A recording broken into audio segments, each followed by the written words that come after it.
Well, what's happened is effectively that Boris Johnson has pulled out on Sunday night.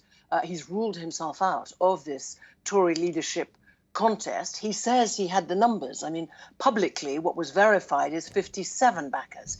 The threshold in this fast-track race, let's remember, there's sudden resignation last week of Liz Truss, 45 days into the job. So a very fast-track process that has to finish by next Friday.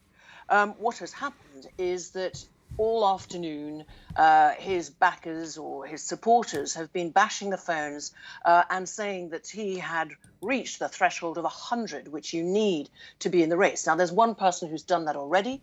He did that yesterday, and that is Rishi Sunak, the former Chancellor.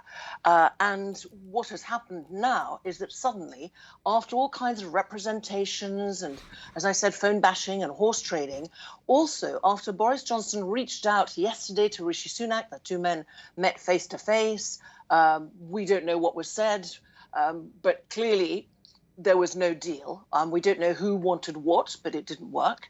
Today, we understand Boris Johnson reached out to Penny Mordaunt, who's the potential third person in this race. But the problem that Penny Mordaunt, the leader of the House of Commons, has got is she's only got 24 backers that have been verified. So what we need to watch now, and a day is a very long time in British politics now, is what happens overnight and whether some of those Johnson backers, now that he's ruled himself out, switch to Penny Mordaunt. So really two scenarios.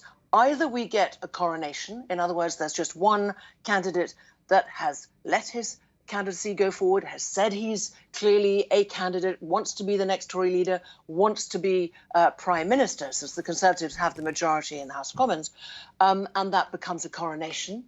Or Penny Mordaunt, because people have switched their votes from Johnson to her, and we have a duel, in which case the MPs will vote. It's called an indicative vote. We think that it would possibly be Rishi Sunak who would win that vote.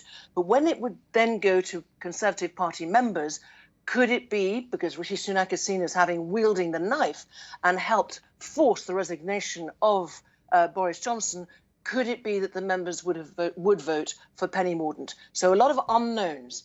The known is that Rishi Sunak has the threshold, is going forward in that race.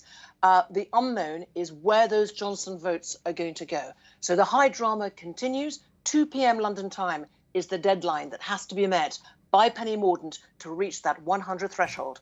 Stay tuned. We'll give you the news as soon as we've got it.